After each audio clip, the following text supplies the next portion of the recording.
தமிழ் ஜனம் நேயர்களுக்கு வணக்கம். அமெரிக்காவில் ஃப்ரெண்ட்ஸ் பார்ட் 2 ரிலீஸ் ஆயிருக்கு. அதாவது இத்தனை நாட்களாக நண்பேண்டா அப்படின்னு சுற்றிட்டு இருந்த ரெண்டு பேர் வந்து இப்போ எதிரிடா அப்படின்னு சுற்றிட்டு இருக்காங்க, பிரிஞ்சுட்டாங்க. ஸோ எலான் மஸ்க்குக்கும் டொனால்ட் ட்ரம்ப்புக்கும் என்ன பிரச்சனை, யார் பக்கம் நியாயம், இதனால உலகுக்கு நல்லதா கெட்டதா அப்படிங்கிறது தான் இன்னைக்கு பியாண்ட் ஹெட்லைன்ஸில் பார்க்க போகிறோம். நான் உங்கள் ஆனந்த், என் கூட அபினவ் இருக்கார். தொடர்ந்து நம்ம வந்து பியாண்ட் ஹெட்லைன்ஸோட இந்த எபிசோட் பார்க்கறதுக்கு முன்னாடி இந்த வீடியோவை சப்ஸ்கிரைப் பண்ணாமல், அதாவது தமிழ் ஜனம் சேனலை சப்ஸ்கிரைப் பண்ணாமல் பார்த்துட்டு இருக்கீங்க அப்படின்னா கண்டிப்பாக நீங்கள் சப்ஸ்கிரைப் பண்ணுங்கள். ஏன்னா ஜியோ பொலிட்டிக்ஸ், அதுக்கப்புறம் வந்து தேசிய கண்ணோட்டம் கொண்ட செய்திகள், இந்த மாதிரி பல சுவாரஸ்யமான காணொளிகளை இன்னைக்கு தமிழ் ஊடக துறையில் தமிழ் ஜனம் தான் லீட் பண்ணிட்டு இருக்கு. ஸோ இந்த வீடியோவெல்லாம் உங்ககிட்ட வந்து சேரணும் அப்படின்னு சொன்னால் நீங்கள் கண்டிப்பாக நம்ம சேனலை சப்ஸ்கிரைப் பண்ணணும். இந்த சேனலை சப்ஸ்கிரைப் பண்ணிட்டு தொடர்ந்து இந்த வீடியோவை பாருங்கள். ஸோ எலான் மஸ்க்குக்கும் ட்ரம்ப்புக்கும் சண்டை, என்ன சண்டை? ஸோ நம்ம பார்த்தோம்னா ஆரம்பத்தில் எலான் மஸ்க் வந்து ட்ரெடிஷ்னலாக ரிப்பப்ளிக்கன் சப்போர்ட்டரா அப்படின்னு பார்த்தா இல்லை. 2017 ட்ரம்ப்புக்கும் எலான் மஸ்க்குக்கும் ஒரு மோதல் வெடிச்சிருக்கு. அந்த மோதலை சார்ட் பண்ணுறதுக்காக ட்ரம்ப் என்ன பண்ணாரு அப்படின்னா, எலான் மஸ்கை தன்னோட பொருளாதார ஆலோசனை குழுவில் மெம்பராக போடுறாரு. மஸ்கும் அதை ஏற்றுக்கிட்டு செயல்படுறாரு. ஆனால் ட்ரம்ப் அதுக்கப்புறம் என்ன பண்ணுறாரு அப்படின்னு சொன்னால், பாரிஸில் ஒரு ஒப்பந்தம் கையெழுத்தாகுது. அது என்னன்னா, இந்த சுற்றுச்சூழல் சம்பந்தமான ஒரு ஒப்பந்தம். அந்த ஒப்பந்தத்திலிருந்து ட்ரம்ப் வந்து பின்வாங்குறார். அந்த ஒப்பந்தத்தில் என்ன சொல்லப்படுது அப்படின்னா, பெட்ரோல் டீசலுடைய பயன்பாட்டை குறைத்து எல்லாமே எலக்ட்ரிக் மயமாக மாறணும். ஸோ கார்பன் மானாக்சைடை வெளியிடக்கூடிய விஷயங்களை சில நாடுகள் வந்து தவிர்க்கணும். அதில் இந்தியாவும் கலந்துக்கிட்டு அந்த பாரிஸ் மாநாட்டில் கலந்துக்கிட்ட, அந்த கிளைமேட் மாநாட்டில் கலந்துக்கிட்ட நாடுகளில் யாரெல்லாம் என்ன வாக்குறுதி கொடுத்தாங்களோ யாருமே நிறைவேற்றலை, இந்தியாவை தவிர. இந்தியா அதை 100% நிறைவேற்றிருக்கு. இந்தியாவை தொடர்ந்து பூட்டானும் அதில் வந்து லீடிங்கில் இருக்கு அப்படின்னு பார்க்குறோம். அந்த மாநாட்டில் இருந்து ட்ரம்ப் வந்து அமெரிக்காவை வெளியே கொண்டு வந்துடுறாரு. ஸோ அதுதான் ட்ரம்ப் பிரச்சனை. இது வந்து எலான் மஸ்க்கு சிக்கல். ஏன் சிக்கல்னா, அவருக்கு சுற்றுச்சூழல் மேலே பெரிய அபிமானம் இருக்கிற மாதிரி தெரியல. அவருடைய கம்பெனி டெஸ்லா, அது பிரைமரியா நம்ம எல்லாருக்குமே தெரியும், ஒரு பேட்டரி வெஹிக்கிள் மேனுஃபேக்சரிங் கம்பெனி. அந்த கம்பெனிக்கு இது வந்து ஒரு பெருத்த நஷ்டத்தை ஏற்படுத்தும் அப்படின்னு கணிச்சுக்கிட்டு அவர் வந்து பின்வாங்கிறார். சரி, அதுக்கப்புறம் என்ன நடக்குது? தொடர்ந்து பைடன் வந்து ஆட்சியில் இருக்காரு.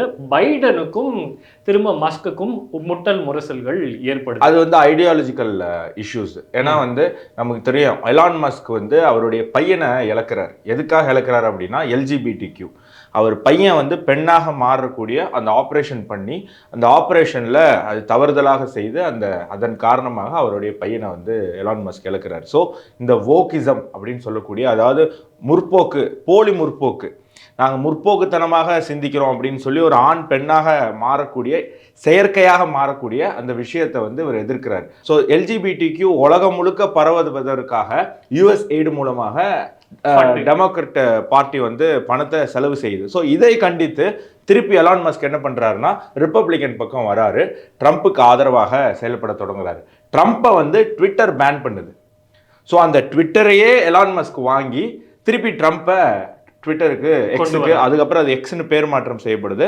ஸோ அந்த சமூக வலைதளத்துக்கு ட்ரம்ப்பை மறுபடியும் கூட்டிட்டு வர்றார் எலான் மஸ்க். ஸோ மோதல்ல தொடங்கினது திருப்பி காதல்ல வந்து நிக்குது. 2022 முதல் ட்ரம்ப்புக்கு மிக நெருக்கமான நபராக மாறுகிறார் எலான் மஸ்க். ஸோ இதனால என்ன ஆகுதுன்னா, அமெரிக்கன் பொலிட்டிக்கல் சர்க்கிளில் ஒரு வலிமையான அசைக்க முடியாத கூட்டணியா ட்ரம்ப் எலான் மஸ்க் வராங்க. எல்லாருக்கும் எலான் மஸ்க் பெரிய கோடீஸ்வரர்னு தெரியும். நிறைய பேருக்கு தெரியறது இல்லை. என்னன்னா, Trump is also a very big multi millionaire. அவர் வந்து பெரிய கோடீஸ்வரர். இதனால அசைக்க முடியாத ஒரு சக்தியா இவங்க ரெண்டு பேரும் மாறுறாங்க. ஸோ அதை தொடர்ந்து எலான் மஸ்க் வந்து ட்ரம்ப்புக்கு எலெக்ஷனுக்கு செலவு பண்றாரு. அங்கே அந்த பிரசிடென்ஷியல் எலெக்ஷன் நடக்கும். அந்த எலெக்ஷனுக்கு கோடிக்கணக்கான ரூபாய் வந்து தேவைப்படும். ஸோ அந்த தேவைக்கு என்ன பண்ணுறது அப்படின்னு பார்த்துட்டு இருக்கும்போது 2-3 பேரை ட்ரம்ப் வந்து ஃபைனல் பண்ணுறாரு. அதில் ஒன்று எலான் மஸ்க். எலான் மஸ்க் மட்டுமே ட்ரம்ப்புக்காக 25,000 கோடி ரூபாய் செலவு செய்திருப்பதாக தகவல்கள் வெளில வருது. ஸோ ஒரு நபர் இன்னொரு நபருக்காக தேர்தலில் 25,000 கோடி செலவு பண்ணியிருக்காரு. ஸோ ட்ரம்ப் அந்த பணத்தை வச்சு தான் பிரசிடென்ட் ஆயிருக்காரு. அப்ப இயல்பாக எலான் மஸ்க்கு சில எதிர்பார்ப்புகள் இருக்கும். அந்த எதிர்பார்ப்பை வச்சுக்கிட்டு தான் அவர் செலவே பண்ணியிருக்காரு. ஆமா, அந்த எதிர்பார்ப்புகளை ட்ரம்ப் வந்து பிரசிடென்ட் ஆனா பூர்த்தி செய்வாரு அப்படிங்கிற எதிர்பார்ப்புல தான் அவர் வந்து அந்த 25,000 கோடியவே செலவு பண்ணியிருக்காரு. அதை பூர்த்தி செஞ்சாரா இல்லையா அப்படிங்கிறத தொடர்ந்து பார்ப்போம். அதுல தான் பிரச்சனையே. இப்போ விஷயம் என்ன அப்படின்றத நம்ம பார்த்துருவோம். அமெரிக்காவோட ஒரு ஆண்டு வருமானம் அப்படின்றது $5 trillion. ஆனா அமெரிக்காவுக்கு இருக்கக்கூடிய கடன் அப்படின்றது கிட்டத்தட்ட $36 trillion. இப்போ இதனால இயல்பாவே அமெரிக்கன் சிட்டிசன்ஸுக்கு இருக்கக்கூடிய இந்த வரி சுமை அப்படின்றது நாளுக்கு நாள் அதிகரிச்சுக்கிட்டே இருக்கு. இப்போ இந்த டாக்ஸ் விஷயத்தை, இந்த வரி பாரத்தை வந்து குறைக்கணும், அமெரிக்காவோட பொருளாதாரத்தை மேம்படுத்தணும். இதற்காக வகுக்கக்கூடிய திட்டங்கள்ல எலான் மஸ்கோட கம்பெனிஸ்க்கு லாபம் ஏற்படுற மாதிரி செய்யணும். இதுதான் வந்து ட்ரம்ப்புக்கும் மஸ்குக்கும் இருக்கக்கூடிய இந்த அண்டர்ஸ்டாண்டிங் அப்படின்னு சொல்லப்படுது. ஸோ அதை தொடர்ந்து பிரசிடென்ட்டாக தேர்ந்தெடுக்கப்படக்கூடிய டொனால்ட் ட்ரம்ப் எலான் மஸ்க்கு ஒரு பொறுப்பு கொடுக்கிறார். என்ன அப்படின்னா, பைடன் அரசாங்கம் கூடுதலாக செலவு செய்த, அதாவது தேவையில்லாத செலவுகளை அப்படின்னு இவங்க கருதக்கூடிய, உண்மையா கூட இருக்கலாம். ஏன்னா டெமோக்ராட்ஸ் நான் சொன்ன மாதிரி மற்ற நாடுகளில் போய் எலெக்ஷன்ல தலையிடுறதுக்குலாம் செலவு பண்ணியிருக்கு. இந்தியாவுடைய எலெக்ஷனை இப்போ பிரதமர் மோடி இன்னைக்கு பிரதமராக இருக்காரு, தோற்கடிக்கணும் அப்படின்னு சொல்லி பல நூறு கோடி ரூபாய் வந்து ஹிடன்பர்க்கு மூலமாகவும் அதுக்கப்புறம் இங்க இருக்கக்கூடிய எதிர்கட்சிகள் மூலமாகவும் நிறைய பணங்கள் உள்ள வந்து வேலை செஞ்சிருக்கு. ஸோ இந்த மாதிரி விஷயங்கள் எல்லாம் கட் பண்ணணும். ஆல்ரெடி அமெரிக்கா கடன்ல இருக்கு, எதுக்கு நம்ம இன்னொரு நாட்டில் போய் மூக்கு நுழைக்கணும் அப்படின்னு சொல்லி அந்த பொறுப்பை, இந்த எக்ஸ்ட்ரா செலவுகளை கட் பண்ணக்கூடிய பொறுப்பை எலான் மஸ்க்குக்கும் நம்ம இந்தியாவை சார்ந்த விவேக் ராமசாமிக்கும் கொடுக்குறாங்க. ஸோ அதுல எலான் மஸ்க் தான் முக்கியமானவர்.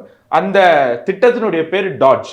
அந்த டாட்ஜினுடைய தலைவராக மஸ்க் வந்து இருக்காரு. ஸோ ஸ்டார்டிங்ல ரொம்ப சுமூகமா ட்ரம்ப் வந்து மஸ்கை பாராட்ட, மஸ்க் வந்து ட்ரம்ப்பை பாராட்ட, ரெண்டு பேரும் ஒன்னா டெஸ்லா கார்ல போக, ட்ரம்ப்பை வந்து இது மஸ்கோடைய இந்த கம்பெனியை வந்து இழுத்து மூடுறதுக்கு ஒரு சக்தி முயற்சி பண்ணுது, அதை நான் அனுமதிக்க மாட்டேன் அப்படின்னு அவரு சொல்ல, இப்படி ரொம்ப ரொம்ப நெருக்கமான ஒரு சூழல் தான் இருந்திருக்கு. ஆனால் டக்குன்னு ரெண்டு பேருக்குள்ள ஒரு பிரச்சனை இப்போ ஏற்பட்டிருக்கு. மஸ்க் வந்து டாட்ஜ்ல இருந்து சில வாரங்களுக்கு முன்பு வெளியே வரார். என்னுடைய ரோல் இந்த கவர்மெண்ட் பணியில முடிஞ்சிடுது அப்படின்னு சொல்லி வெளியே வரார். அப்படி வெளில வரும்போது கூட ட்ரம்ப் அவரை பாராட்டி தான் அனுப்புறார். மஸ்க் வந்து ரொம்ப சிறப்பாக செயல்பட்டார் அப்படின்னு சொல்லி. ஸ்பெஷல் கவர்மெண்ட் எம்ப்ளாயின்ற பேர்ல ஒரு லிமிட்டெட் ஸ்கோப்ல தான் அவருக்கு கொடுத்துருக்காங்க. அந்த ரோல் வந்து முடியும் போது அவர் வெளியில வராரு. ஆனா அவர் சும்மா வெளில வரல, அதுல ஒரு சிக்கல் இருந்திருக்கு. இவர் வந்து மாஸ் வேலையிலிருந்து மாஸாக எல்லாரையும் தூக்கி வெளில போட்டார். கொத்து கொத்தா வந்து என்ன பண்றாருன்னா, அரசு வேலையில இருக்கிறவங்களுடைய வேலையை பறிச்சு வீட்டுக்கு அனுப்பிட்டார். நிறைய ஏஜென்சிஸையே மூடிட்டார். இது என்ன ஆகுதுன்னா, ட்ரம்ப் அமைச்சரவையில் இருக்கக்கூடிய மற்ற அமைச்சர்களுக்கு பெரிய சிக்கல் ஏற்படுது. ஸோ அவங்க ட்ரம்ப் கிட்ட கம்ப்ளைண்ட் பண்ண ஆரம்பிக்கிறாங்க. ஆனால் ட்ரம்ப் என்ன பண்ணுவார், பாவம் 25,000 கோடி வாங்கியிருக்காரு, ஸோ வேற வழி இல்லாமல் இதெல்லாம் சகிச்சுக்கிட்டு அமைதியாக இருந்து ஒரு கட்டத்துக்கு மேலே எலான் மஸ்க் கிட்ட பேசி அவரை அந்த டாட்ஜ்ல இருந்து வெளில அனுப்புறாங்க, அமைச்சரவையில இருந்து வெளியே அனுப்புறாங்க.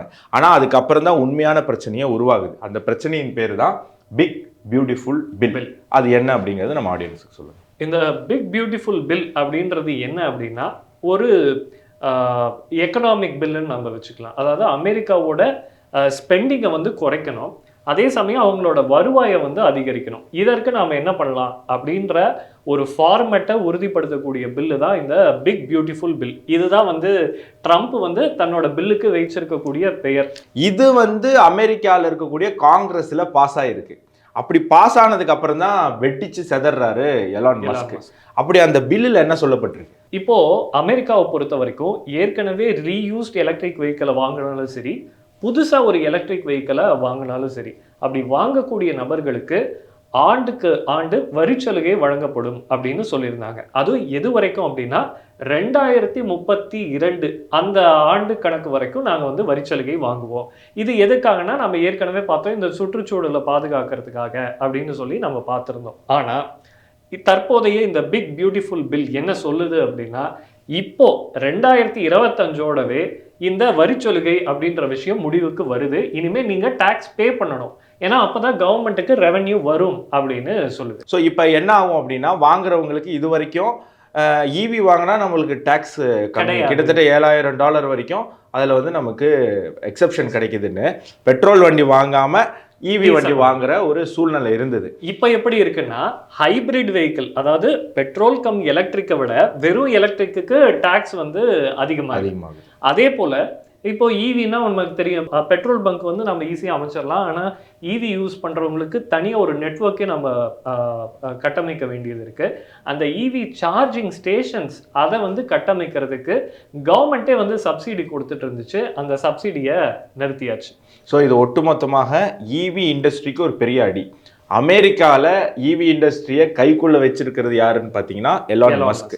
எந்த எலான் மஸ்க் 25,000 கோடி செலவு பண்ணி ட்ரம்ப்பை வந்து ஆட்சியில் உட்கார வச்சாரோ அந்த ட்ரம்ப்பு அந்த எலான் மஸ்கினுடைய வியாபாரத்திலேயே கை வச்சிருக்காரு. என்ன சொல்றாரு, இனிமே வந்து நாங்கள் எலக்ட்ரானிக் வெஹிக்கிள்ஸ்க்கு மட்டும் முக்கியத்துவம் தர முடியாது, நாங்கள் எல்லா வண்டிக்கும் முக்கியத்துவம் தரணும் அப்படின்னு ட்ரம்ப் சொல்றாரு. ஸோ அதுதான் ட்ரம்ப்பினுடைய நியாயமாக இருக்கு. ட்ரம்ப் கிட்ட கேட்குறாங்க, என்ன உங்களுக்கும் எலான் மஸ்க்குக்கும் பிரச்சனை அப்படின்னு. அப்போ ட்ரம்ப் என்ன சொல்றாரு, எலான் மஸ்க்கு இந்த பில்லை நாங்கள் கொண்டு வர போறோம்னு தெரியும், அவருக்கு இது எல்லாமே தெரியும், இதில் இருக்கிற டீட்டெயில்ஸ் எல்லாம் தெரியும். இப்போ அவரே ஒரு பிரச்சனையை உருவாக்கி அவர் வந்து இது பிரச்சனை பில்லை வந்து அவர் இருக்கும்போது தான் நாங்கள் ரெடியே பண்ணோம், வெளியில போயிட்டு அவர் வந்து பிரச்சனை பண்றாரு அப்படின்னு சொல்லி அதுக்கு ட்ரம்ப் சொல்ற விஷயம் என்னன்னா, நாங்கள் ஒரு ஈவிக்கு மட்டும் எப்படி முக்கியத்துவம் தர முடியும், நாங்கள் கேஸுக்கும் கேஸ் லைனுக்கும் அதுக்கப்புறம் வந்து டீசல் வெஹிக்கிளுக்கும் பெட்ரோல் வெஹிக்கிளுக்கு எல்லாத்துக்குமே வந்து நாங்கள் இம்பார்ட்டன்ஸ் தரணும் அப்படின்னு சொல்லி இந்த ஈவிக்கான இந்த சப்சிடிஸை கட் பண்றாரு. இதுக்கு பின்னாடி இன்னொரு பெரிய அரசியல் இருக்கு. என்ன அப்படின்னு சொன்னா, எலான் மஸ்க் எந்த நெக்ஸஸ்ல இருக்காரு அப்படின்னு சொன்னா, இன்னைக்கு உலகத்துல அதிக அளவில் பெட்ரோல் ரிசர்வ் இருக்கிறது அமெரிக்கா கிட்ட இருக்கு, அதுக்கப்புறம் ரஷ்யா கிட்ட இருக்கு, அப்புறம் இப்போ இந்தியா மாதிரியான நாடுகளுமே வந்து அவங்களுடைய பெட்ரோல் ரிசோர்சஸ் எல்லாம் கண்டுபிடிச்சிட்டு வராங்க எங்கெல்லாம் கிடைக்குது அப்படின்னு சொல்லி. ஸோ ஒன்ஸ் சவுதி ட்ரை ஆயிடுச்சு அப்படின்னு சொன்னா இந்தியா, ரஷ்யா, அமெரிக்கா போன்ற நாடுகள் கிட்ட அதிகமான பெட்ரோல் ரிசர்வ்ஸ் இருக்கும். ஸோ இப்போ எலான் மஸ்க்கும் சில இந்த கிளைமேட் சேஞ்ச் போராளிகள் அப்படின்னு சொல்லக்கூடியவங்க என்ன பண்ணுறாங்க அப்படின்னா, இந்த பவர் வந்து ரஷ்யாவுக்கும் இந்தியாவுக்கும் போயிடக்கூடாது, ஏன்னா வந்து பெட்ரோலே யூஸ் பண்ணக்கூடாது அப்படிங்கிற ஒரு சிஸ்டமை உருவாக்கிட்டோம் அப்படின்னா அது தப்பு அப்படிங்கிற ஒரு புரிதலை உருவாக்கிட்டோம் அப்படின்னு சொன்னால் இங்கே வந்து பெட்ரோல் வச்சிருக்கிற நாடுக்கு மவுஸ் குறைஞ்சிரும். ஸோ இதை எப்படியாவது நம்ம இம்ப்ளிமெண்ட் பண்ணணும் அப்படின்னு சொல்லி இந்த எலான் மஸ்கினுடைய மாஃபியா நெட்வொர்க் வந்து முயற்சி பண்ணி இந்த பெட்ரோலோடைய யூசேஜை கட் பண்ணணும் அப்படின்னு முயற்சி பண்ணுறாங்க. இப்போது நம்ம எல்லாருக்குமே தெரியும், புட்டினும் ட்ரம்ப்பும் எவ்வளோ நெருக்கமாக இருந்தாங்க போன ஆட்சியில் அப்படின்னு சொல்லி. இப்பயுமே புட்டினும் ட்ரம்ப்பும் நெருக்கமாக இருக்கிறதா தான் சொல்லப்படுது. ஸோ இதை வந்து புட்டின் விரும்ப மாட்டார். ஈவியை ஊக்கப்படுத்துறது, பெட்ரோலோடைய யூசேஜை வந்து ஒரு டேபு மாதிரி கிரியேட் பண்ணுறது, அது வந்து ஒரு தப்பான விஷயம் அப்படிங்கிற மாதிரி உருவாக்குறத புட்டின் விரும்ப மாட்டார். ஸோ புட்டின் இப்போ என்ன பண்ணுறாருன்னா ட்ரம்ப்புக்கு அழுத்தம் தராரு, நீங்கள் ஈவிக்கு ரொம்ப இம்பார்ட்டன்ஸ் தராதிங்க, என்கிட்ட பெட்ரோல் இருக்குது, அதை நான் யூஸ் பண்ணணும், அதை நான் எரிக்கணும், அதை நான் பயன்படுத்தணும், ஸோ அது வரைக்கும் நீங்கள் ஈவியை ரொம்ப இது பண்ணாதீங்க, அந்த பெட்ரோலோட யூசேஜை கண்டினியூ பண்ணுங்க. ஏன்னா இப்போ யூரோப்பே ரஷ்யாவை அதை நம்பி தான் இருக்குது. ஆமாம், ஸோ ரஷ்யாவை நம்பி தான் யூரோப்பே இருக்குது. ஸோ ஈவி அப்படின்னு ஆயிடுச்சுன்னா ரஷ்யாவுக்கு அது பெரிய பிரச்சனை. ஸோ இவர் மேலே ட்ரம்ப் மேலே புட்டின் வந்து ப்ரெஷர் போடுறாரு, ஈவிக்கு ரொம்ப ஊக்கம் கொடுக்காதீங்க அப்படின்னு சொல்லி. ஸோ இதுதான் இப்போ ட்ரம்ப்புக்கும் எலான் மஸ்க்குக்கும் ஏற்பட்டிருக்கக்கூடிய ஒரு பிரச்சனை. ஆனால் ட்ரம்ப்புக்கு எதிராக எலான் மஸ்க் இப்போ ஒரு புதிய கட்சி துவங்க போகிறார்.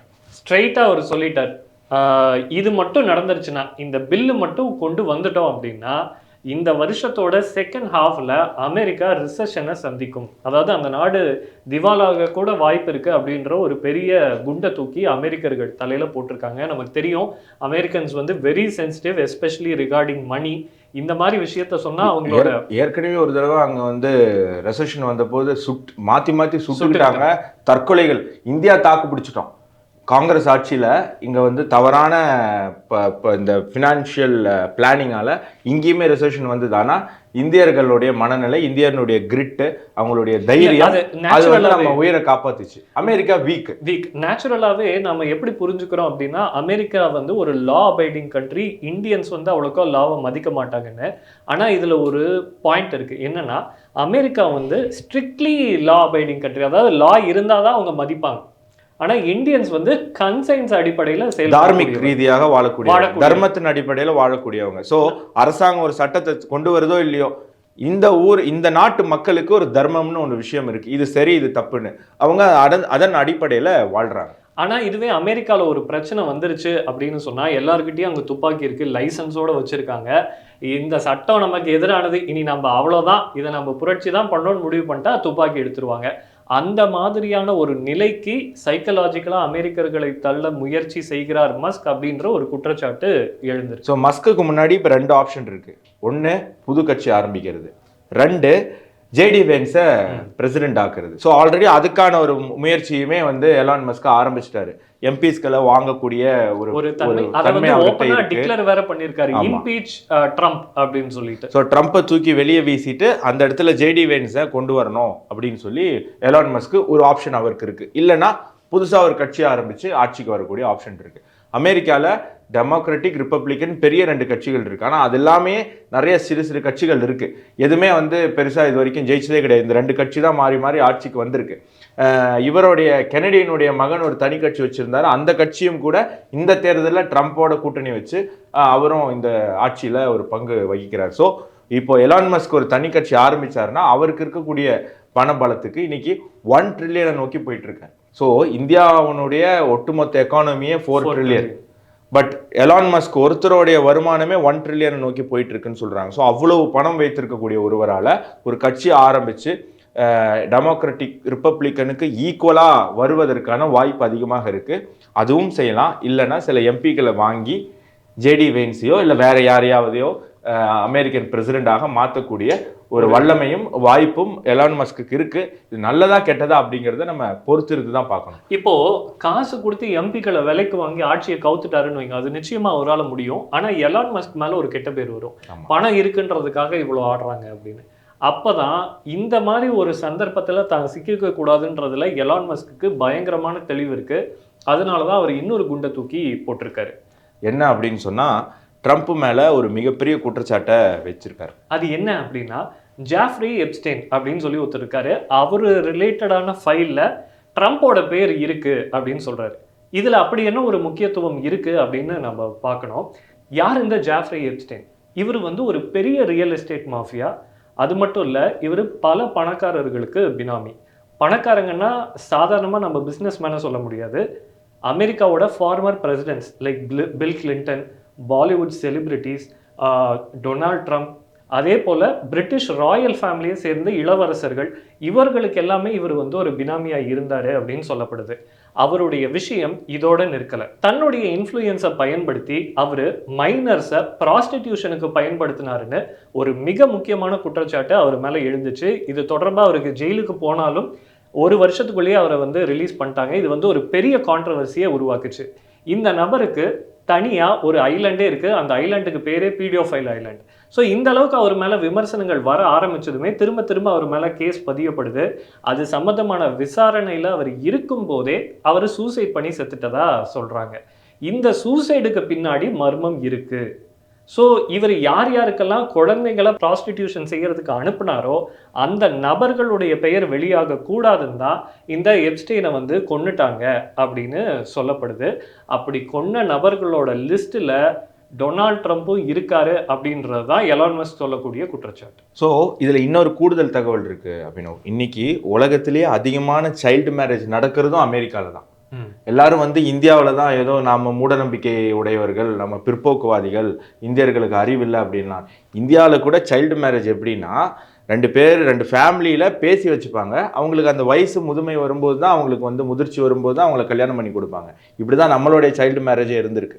பட் அமெரிக்காவில் அப்படி கிடையாது. பெரிய தாத்தா சின்ன குழந்தைய கல்யாணம் பண்ணிக்கக்கூடிய ஒரு பழக்கம். இது வந்து சமீபத்தில் ஒரு ரிப்போர்ட்டே வெளில வந்து மிகப்பெரிய அதிர்ச்சியை கிளப்பிடுச்சு. அமெரிக்காவில் இருக்கக்கூடிய சைல்டு மேரேஜஸ் தான் இன்னைக்கு உலகத்திலே அதிகமானது இருக்குது அப்படின்னு சொல்லி. ஸோ அந்த மாதிரி இருக்கக்கூடிய அமெரிக்காவில் தான் இந்த குற்றச்சாட்டுமே எழுந்திருக்கு. அது மட்டும் இல்லை, எலான் மஸ்கால அந்த கிளாசிஃபைடு ஃபைல்ஸை வெளியிடக்கூடிய ஆற்றலும் இருக்கு. அவருக்கு உள்ள ஆட்களையும் தெரியும், இல்லை பணம் கொடுத்து வாங்குறதும் முடியும். ஸோ இந்த ஃபைல்ஸை வெளியிடுவதற்கான ஒரு வாய்ப்பும் இருக்கு. அப்படி வந்தது அப்படின்னு சொன்னால் ஒட்டுமொத்தமான அமெரிக்கன் பொலிட்டீஷியன்ஸோட இமேஜே போயிடும். அது எலான் மஸ்க்கு ஒரு கூடுதல் இமேஜையுமே கிரியேட் பண்ணி தரும். ஒரு புது பார்ட்டி அவர் ஃப்ளோட் பண்ணிட்டு டெமோக்ராட்ஸ் ரிப்பப்ளிக்கனுக்கு எதிராக ஒரு மிகப்பெரிய ஒரு கட்சி அவரால் உருவாக்கி அது மூலமாக ஆட்சிக்கு வர முடியும். ஸோ இது எல்லாமே அமெரிக்கா பிரச்சனை. இதெல்லாம் அமெரிக்காவுக்குள்ள ட்ரம்ப்புக்கும் எலான் மஸ்க்கும் நடக்கக்கூடிய பிரச்சனை. இதுல இருந்து நம்ம கத்துக்க வேண்டிய பாடம் ஒன்று இருக்கு. என்ன அப்படின்னு சொன்னா, தேவையில்லாம இந்தியாவை சீண்டாதீங்க, தேவையில்லாமல் இந்தியா பக்கம் வராதீங்க, உன் வேலை என்னவோ அதை பார்த்துட்டு போ, தேவையில்லாமல் நீங்கள் எதுக்கு இந்தியா விஷயத்தில் மூக்கு நுழைக்கிற. அமெரிக்கா என்ன பண்ணிச்சு சமீபத்தில், நாங்கள் தான் போகிற நிப்பாட்டணும், நாங்கள் தான் போகிற நிப்பாட்டணும் அப்படின்னு கதறிக்கிட்டு இருந்தது. அதை கேட்டுட்டு இந்தியாவில் இருக்கக்கூடிய எதிர்கட்சிகள் ஐயையோ அமெரிக்கா தான் நிறுத்திடுச்சான், ஐயையோ அமெரிக்கா தான் நிறுத்திடுச்சான் அப்படின்னு ஒரு ஆட்டம் போட்டாங்க. ஆனால் எந்த டொனால்ட் ட்ரம்ப்பு இந்தியாவுக்கும் பாகிஸ்தானுக்கும் நான் தான் வந்து பேச்சுவார்த்தை நடத்தி அமைதியாக ஒரு சூழலை உருவாக்குறேன்னு சொன்னாரோ, அந்த டொனால்ட் ட்ரம்ப்புக்கு இப்போ அமைதி பேச்சுவார்த்தை நடத்துறதுக்கு இந்தியா தேவைப்படும் போல இருக்கு. ஏன்னா அவருக்கு எலான் மஸ்க்கு நடுவு நடக்கிற சண்டை இந்தியா பாகிஸ்தான் சண்டையை விட பெருசா இருக்கு. ஸோ இந்த சண்டையை நிப்பாட்டுறதுக்கு இந்தியாவோட உதவி அவருக்கு தேவைப்படும் போல இருக்கு. அதே போல ரஷ்யா உக்ரைன் வாரை நிறுத்துறதுக்கு 2 நாடுகளுமே இந்தியாவை தான் சமரசம் பேசுறதுக்கு அழைச்சாங்க. அப்போ பைடன் வந்து அமெரிக்கன் பிரசிடென்டா இருந்தார். ஸோ பைடன் அமெரிக்கன் பிரசிடென்டா இருக்கும்போது அவர் ரொம்ப ஒரு மாதிரி அட்ராக்டிவான லீடர் கிடையாது. அப்போ நம்ம பார்த்தோம் உக்ரைனும் ரஷ்யாவும் 2 கண்ட்ரியுமே சொன்னது மோடியால தான் இந்த போரை நிப்பாட்ட முடியும், நீங்க உக்ரைன்கிட்ட பேசுங்க அப்படின்னு ரஷ்யாவும், நீங்க ரஷ்யாட்ட பேசுங்க அப்படிங்கிற உக்ரைனும் சொல்லி இதனுடைய அமைதி பேச்சுவார்த்தையே இந்தியாவில் நியூ டெல்லியில தான் நடத்த முடியும் அப்படிங்கிற அளவுக்கு அந்த விஷயம் போச்சு. ஸோ அந்த டைம்ல தான் டொனால்ட் ட்ரம்ப் பிரசிடென்டா வராரு. ஸோ வேர்ல்டு லீடராக மோடியை ஆக்க விடக்கூடாது அப்படிங்கிறதுல அவர் ரொம்ப தெளிவாக இருந்தார். ஸோ அவர் ஆட்சிக்கு வந்ததுல இருந்தே மோடி மேலே அன்னெசரி ப்ரெஷர்ஸ் போட ஆரம்பிச்சாரு. மோடியினுடைய இமேஜை கெடுக்கக்கூடிய பல செயல்களில் ட்ரம்ப் வந்து ஈடுபட்டார். அந்த ட்ரம்ப்புக்கு தான் இப்போ மிகப்பெரிய அடி ஏற்பட்டிருக்கு. ஸோ ட்ரம்ப் தேவையில்லாமல் இந்தியா விஷயத்தில் மூக்க நுழைச்சிட்டு தேவையில்லாம இப்போ கர்மால அடி வாங்கிட்டு அவருடைய அரசியல் எதிர்காலமே மிகப்பெரிய கேள்விக்குறியா இருக்கு. இது ட்ரம்ப்புக்கு மட்டும் இல்லை, இது பல லீடர்ஸ்க்கு நடந்திருக்கு. நம்ம பார்த்துருப்போம் பைடனும் வந்து இந்தியாவில் பங்களாதேஷ் அப்படிங்கிற ஒரு நாட்டில் ஒரு அரசாங்கத்தையே கவுத்து அந்த இடத்துல அவங்களுடைய ஒரு பப்பெட் அரசாங்கத்தை, பைடனுடைய பப்பெட் அரசாங்கத்தை கொண்டு வர பார்த்து அதன் மூலமா இந்தியாவில் ஒரு கிளர்ச்சி ஏற்படுத்த முடியுமா, இந்தியாவிலிருந்து வெஸ்ட் பெங்காலை தனியாக பிரிச்சிட முடியுமா அப்படியெல்லாம் ஆசைப்பட்டாரு.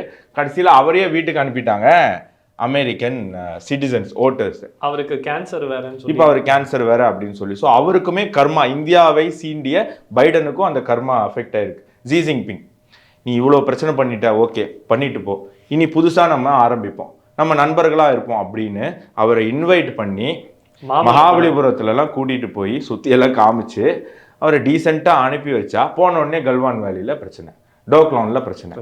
அதை நம்ம ராணுவ வீரர்கள் பாதுகாப்பு படையினர் சிறப்பாக கையாண்டு அவங்கள மூக்கு உடைச்சிட்டாங்கன்னு வச்சுக்கோங்க, சைனாக்கு இருக்கிற சின்ன மூக்கை மறுபடியும் உடைச்சிட்டாங்கன்னு வச்சுப்போம்.